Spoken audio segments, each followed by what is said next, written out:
Hello my dear students. आज हम discuss करने जा रहे हैं revision of addition and subtraction of matrices. तो इसमें हम रिवाइज करेंगे एडिशन और सब्ट्रैक्शन के क्वेश्चंस जो मैट्रिसेस से बिलोंग करते हैं। तो मैट्रिसेस से बिलोंग करने का मतलब, पहले हम तो मैट्रिसेस समझ लें क्या होता है। तो मैट्रिसेस का मतलब होता है कि present your data in row and column. जैसे मान लीजिए हमने ये 3 लिखा, ये 4 है, ये 5 है, ये 2 है, 1 है, 5 है, ये 0 है, 1 है एंड 4 है। तो आप देख सकते हैं कि ये हमने जो लिख दिया है, अगर हम इसमें ये ब्रैकेट ना लगाएं, इसको हटा देते हैं, सपोज करिए इसको हमने हटा दिया, तो आप देखिए ये हमारा मैट्रिक्स नहीं होगा। तो मैट्रिक्स के लिए एक रिप्रेजेंटेशन है, नंबर्स तो हो गए रो एंड कॉलम में, लेकिन इसके लिए ज़रूरी है कि आप इसको स्क्वायर ब्रैकेट से इंक्लूज करें सबसे पहला। और मैट्रिक्स को कैपिटल लेटर से लिखा जाता है, कैपिटल से बिलोंग करता है, ठीक है। और अगर हम डिटर्मिनेंट की बात करें,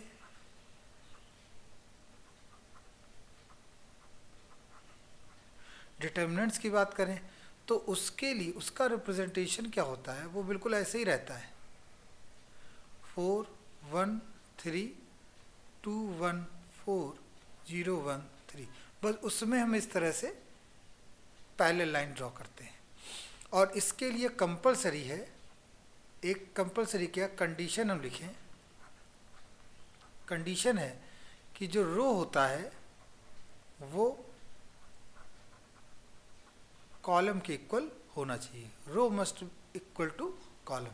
ये इसके लिए कंडीशन है, तभी वो मैट्रिक्स में कन्वर्ट हो सकता है। मतलब ये कि अगर हमने एक मैट्रिक्स लिखा है और ये है 2 3 4 0 1 1, तो इसको हम डिटर्मिनेंट में नहीं लिख सकते। Not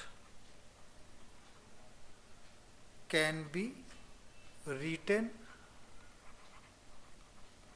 in determinant,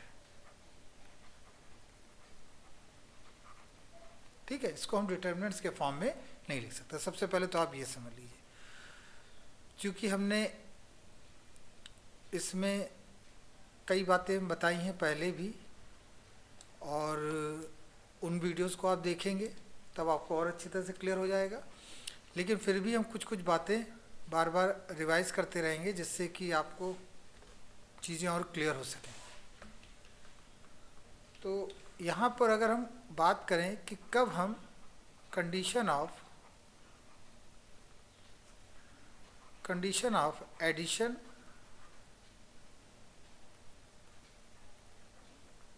and subtraction, condition क्या है एडिशन और सब्ट्रैक्शन की, ठीक है। तो इसकी जो कंडीशन है वो एक ही है कि क्या, कि ऑर्डर मस्ट बी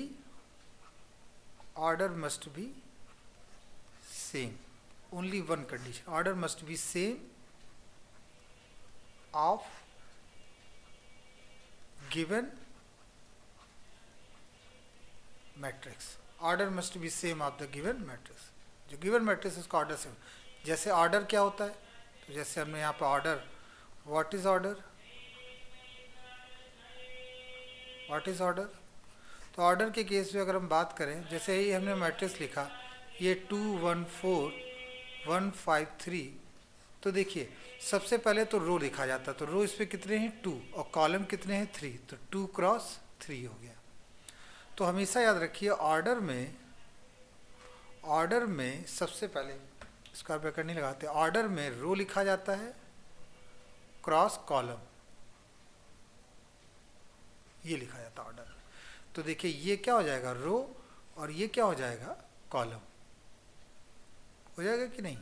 तो अगर हम यहाँ पर एक कोई बी मैट्रिक्स लिखें और इसके बारे में पूछे 1 3 2 1 5, इसका क्या ऑर्डर है, तो आप क्या लिखेंगे, कितने इसमें रो हैं, एक रो है 1 लिखेंगे, कॉलम कितने हैं 3 2 5, 5 कॉलम है 5 कॉलम। तो इस तरह से आपका ये रो और ये कॉलम हो गया, ठीक है। तो ए और बी हमने लिख दिया। अब बात करते हैं एक और ले लेते हैं मैट्रिक्स सी। इसके बारे में भी जान लें कि अगर हम यहाँ पर लिखना चाहें तो इसका ऑर्डर क्या होगा। जैसे हमने कहा 2 4 5 1 3 0 0 1, ये हमने लिखा। चलिए लास्ट का ये हटा देते हैं क्योंकि ये बाहर हो गया है। ये हमने लिख दिया यहाँ पर 3। तो अब अगर मैं इसका ऑर्डर पूछूं तो कितने रो हैं बच्चों, 3 रो हैं, 3 लिख दिया। और कॉलम कितने हैं, 2, तो 3 क्रॉस 2 इसका क्या हो जाएगा, order. This is known as order. चलिए अब कुछ क्वेश्चंस हो जाएं। Questions based on addition and subtraction. Question based on add and subtraction कैसे होगा, आइए कुछ एग्जाम्पल से क्लियर करेंगे, तब आप अच्छी तरह से समझ पाएंगे।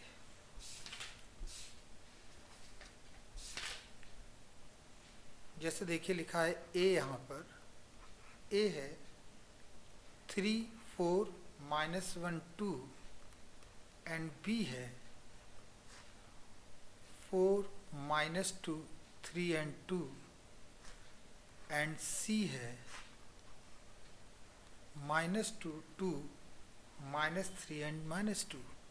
ये आपको दे रखा है और आपसे ये एक्सपेक्ट किया जा रहा है कि शो दैट व्हाट, कि a plus B plus C is equal to a plus bracket में b प्लस सी। ये आपसे कहा जा रहा है, ये आप बताइए। ठीक है, इसके आंसर में हम चलते हैं। अब देखिए सबसे पहले ये ब्रैकेट क्या बताता है कि आप पहले a प्लस बी को सॉल्व कर लीजिए। तो हमने a प्लस बी को हम पहले सॉल्व करेंगे। तो हमने लिखा a प्लस बी, ये हो गया 3, ये हो गया 4, ये हो गया -1, ये हो गया 2। और फिर हमने लिखा b, ये हो गया 4, ये -2, ये 3 और ये 2। सबसे पहले तो आपको a प्लस बी निकालें। तो आप देखिए बहुत सिंपल सा, ये इसके साथ जाएगा, ये इसके साथ जाएगा, ये इसके साथ जाएगा और ये इसके साथ जाएगा, ये आपको याद है। तो 3 4 7 हो गया, -1 3 2 हो गया, 4 -2 2 हो गया, 2 2 4 हो गया और ये आपका आ गया 2 क्रॉस 2। ठीक है, अब इस a प्लस बी में हमें क्या करना है, अब हम लेफ्ट हैंड साइड ले लेते हैं। लेफ्ट हैंड साइड में लिखा है कि a प्लस बी में आप c को ऐड कर दीजिए। तो a प्लस बी की वैल्यू तो ये आ गई है और इसमें हमें क्या करना है, c को ऐड कर देना है। तो c आपका है -2 -2 -3 एंड -2, ऐड कर देते हैं। देखिए ऐड और सब्ट्रैक्ट का मतलब आप बोले भले ऐड करना है सब्ट्रैक्ट, लेकिन काम जो करेंगे वो साइन के अकॉर्डिंग करेंगे। तो साइन देखिए क्या है, 7 2 दैट इज 5, 2 -1 2 2 0 4 2 2, ये हमने लिखा और ये हो गया 2 क्रॉस 2 ऑर्डर का। ठीक है, अब हम इसमें राइट हैंड साइड निकालें। तो राइट हैंड साइड में आप देखिए क्या लिखा है, a ब्रैकेट में b प्लस सी। तो इसका मतलब ये हुआ कि पहले आप जो है वो BC निकालें, यही तो अर्थ हुआ। तो सबसे पहले तो हम BC निकाल लेते हैं, b प्लस सी, BC मतलब b प्लस सी। तो b है आपका 4 -2 3 एंड 2 और c है आपका -2 -2 -3 -2, ये आपका। और इसे हम ऐड कर लेते हैं। तो जब हम इसे ऐड करेंगे तो इसके रिस्पेक्टिव टर्म ऐड होंगे, दैट इज 2 0 -4 एंड 0, ये आया। अब ये जो वैल्यू आई वो हम a की वैल्यू कितनी है बच्चों, 3 4 -1 2 और b प्लस सी की वैल्यू जो एग्जैक्ट है वो लिख देते हैं 2 -4 0 एंड 0। और जब हम इसे सॉल्व करेंगे तो आप देख सकते हैं यहाँ आएगा 3 2 5 -1 4 0 0 और 2 2 दैट इज 2। तो आप देख सकते हैं ये भी 2 क्रॉस 2 का है। अब गौर से इस चीज़ को ज़रा समझें। देखिए ये जो रिज़ल्ट निकला है और ये जो रिज़ल्ट निकला है, मतलब लेफ्ट हैंड साइड और राइट हैंड साइड, ये देखिए बराबर आ गया कि नहीं? Left hand side is equal to right hand side, proved हो गया।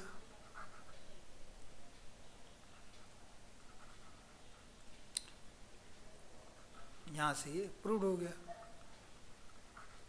तो आई होप ये चीज़ आपको समझ में आई होगी, जो हमने आपको बताया कि किस तरह से ऐड और सब्ट्रैक्ट किया जाता है। तो ये एक छोटा सा क्वेश्चन था जो हमने यहाँ पर लिया, और आई होप ये आपको समझ में आया होगा। बस और ज़रा एक दो क्वेश्चन लेते हैं और फिर समझते हैं। जैसे सपोज करिए क्वेश्चन नंबर 2 हमने लिखा और ए की वैल्यू दे रखी है, ए की वैल्यू दे रखी है आपकी 3, 4, -1, 2, और बी की वैल्यू यहाँ दे रखी है 4, -2, 3 एंड 2, एंड सी की जो वैल्यू दे रखी है वो है -2, -2, -3 एंड -2। ये वही पुराना ही क्वेश्चन है, उसी से हमने लिया, उसी के कई पार्ट्स हैं। ये पार्ट इसलिए लिया कि आपको और अच्छी तरह से क्लियरफाई हो सके, ठीक है। तो क्वेश्चन में पूछा क्या जा रहा है बच्चों? क्वेश्चन में पूछा जा रहा है कि 2b + 2c की वैल्यू बताइए। पहला पार्ट तो ये है। सेकंड पार्ट ये है कि 2b - c + a की वैल्यू बताइए। ये क्वेश्चन है, ठीक है। तो आइए इसके आंसर को समझते हैं, क्या कहता है आंसर। देखिए आपको दे रखा है ए और बी और सी। तो ए मीन्स सबसे पहले तो आप इस 2b + 2c का मतलब समझिए क्या है। तो एक तो यहाँ पूछा नहीं गया, तो ए को तो हम गायब भी कर दें। यहाँ लिखा है 2b और प्लस का 2c। तो देखिए क्या इसका मीनिंग है, इसको समझते हैं। 2 हमने बाहर लिखा और b की वैल्यू हमने पुट कर दी 4, -2, 3 एंड 2, ठीक है। और 2 हमने बाहर रखा और c की वैल्यू हमने यहाँ माइनस पुट कर दी -3 एंड -2। अब मैट्रिक्स का एक छोटा सा रूल है, ये जो नंबर है दो सब में मल्टीप्लाई हो जाएगा। 8, 6, -4 एंड 4, ये हो जाएगा -4, -4, -6, -4। और अब आप समझ गए होंगे कि क्या होना है यहाँ। 8 - 4 that gives 4, 6 - 6 gives 0, 4 - 4 gives -8, 4 - 4 gives 0। तो ये आपका इस तरह से आंसर आ गया। इसमें जो सीखने वाली बात थी वो बच्चों ये थी कि ये जो नंबर होता है वो हर एक एलिमेंट में मल्टीप्लाई हो जाता है। तो एक तो क्वेश्चन आपका ये था जो मैंने बताया यहाँ पर, ठीक है। सेकंड इसका पार्ट देख लेते हैं क्या कहता है। सेकंड पार्ट में लिखा है 2b - c + a। अब 2b - c + a का मतलब क्या है, इसको भी जान लें। 2b ये कहता है कि 2 लिखिए और b वाले को एज इट इज़ लिख दें 3 एंड 2, और -c को हमने लिख दिया -2, -2, -3, -2, और c हो गया, और प्लस में a लिख दिया। a का मतलब आप जानते ही हैं क्या है। a का मतलब है 3, 4, -1 एंड 2। ये अब जैसा क्वेश्चन कहता है वही काम करते जाते हैं। क्वेश्चन में देखिए क्या कह रहा है। क्वेश्चन में ये कहा जा रहा है कि आप 2 से मल्टीप्लाई कर दिए तो मल्टीप्लाई कर देते हैं। ये 8 हो गया, ये 6 हो गया, ये -4 हो गया, ये 4 हो गया, और ये माइनस साइन है वैसा का वैसे ही रख देते। देखिए क्वेश्चन को पहले हम सिंप्लीफाई करते हैं हमेशा, और ये प्लस को हम वैसे 3, 4, -1 एंड 2। सबसे पहला आपका काम ये है कि आप प्लस वालों को सॉल्व कर लीजिए। तो ये 8 और 3 11 हो गया, -4 और 4 0 हो गया, 6 और -1 5 हो गया, 4 और 2 6 हो गया, और ये हमने -2, -3, -2, -2। अब यहाँ पर साइन क्या कह रहा है? अब यहाँ साइन ये कह रहा है कि ऐसा है कि आप इनको सब्ट्रैक्ट। अब देखिए ये माइनस साइन इससे इंटू होगा, माइनस में प्लस हो गया, प्लस का 2 11, ये हो जाएगा 13, प्लस का 3 5, ये हो जाएगा 8, प्लस का 2 0, ये हो जाएगा 2, और प्लस का 2 6, ये हो जाएगा 8। तो इस तरह से इसका आंसर आया। आई होप ये क्वेश्चन आपको क्लियर हुआ होगा जो मैंने आपको यहाँ बताया। और इसको समझिए, इस वीडियो को बार बार देखिए और कमेंट बॉक्स में लिख के बताइए कि आपको ये कॉन्सेप्ट क्लियर हुआ कि नहीं। ये मेरा एक प्रयास है जिससे कि आपको और अच्छी तरह से क्लियर हो सके। Thank you very much.